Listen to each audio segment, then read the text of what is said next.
5. 宋代巅峰，三司巡商制度化，世商合流的黄金时代。The pinnacle in the Song dynasty.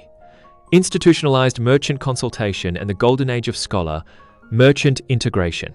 The Song dynasty embraced encouraging commerce and benefiting artisans, elevating merchant consultation to a formal system.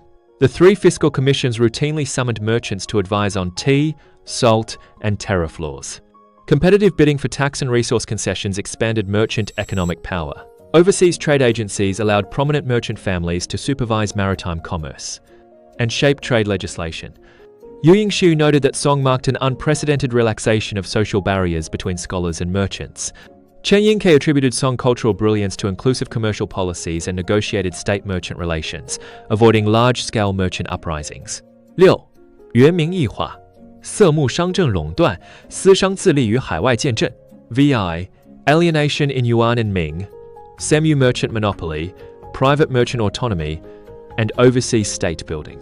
The Yuan dynasty introduced Central Asian tax farming, Pumai, and empowered semi-merchants of Persian, Arab, and Central Asian origin as privileged financial partners.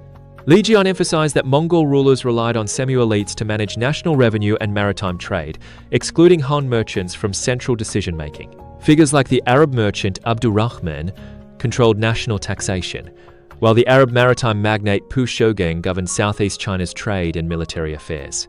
MING's maritime prohibition closed official trade channels, pushing merchants into two paths.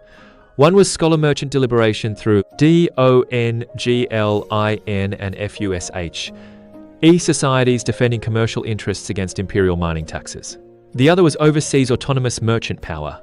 Wang Ji's Armed Merchant Confederation adopted the model of Islamic armed trading groups inherited from Yuan-era Semu merchants. Frederick Wakeman Jr. clarified that Wang Ji was not a pirate, but a self-governing commercial alternative to the closed official system.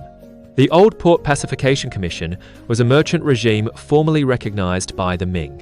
William T. Rowe described it as a certified self-governing merchant polity, founded by Chinese merchants and later granted imperial status. In the Qing, Wu Bingjian and the 13 Hongs represented extreme dependency, monopolizing Western trade but lacking any political rights, disposable at the court's will. Fairbank viewed them as state agents, not a rights-bearing estate. In Borneo, Luo Fengbo founded the Lanfang Company, evolving into a self-governing republic with judicial, tax, and military powers. Dutch sinologist J.J.M. de Groot defined it as a legitimate oligarchic republic, built by merchants excluded from Qing governance. Fairbank summarized the dual fate. Without shared power or profit, merchants either submitted or built their own states overseas. 7. 近代转型，张謇立宪，传统议政的近代升华。7. Modern transformation, Zhangjian and constitutionalism, the modern elevation of traditional deliberation. In the late Qing, industrialist Zhangjian led the constitutional movement, merging China's millennia-old scholar-merchant deliberation with modern representative politics. He organized national assemblies, petitioned for parliament, ND framed legal protections for private capital, completing the transition from classical consultation to modern constitutionalism. Scholars agree this movement was not merely a Western import but a natural evolution of China's indigenous merchant political tradition. 结语 Over 3,000 years, merchant political participation in China evolved from township school deliberation to mode. Constitutionalism, passing through Jixia Academy, the Sultan Iron Conference, aristocratic commercial rule, Tang profit sharing, Song institutional consultation, Yuan Semu monopoly, Ming-Qing overseas autonomy, and late Qing constitutionalism. Chinese and overseas sinologists confirm a consistent historical truth. When interests are shared, merchants consult, state and commerce cooperate, and the realm enjoys stability.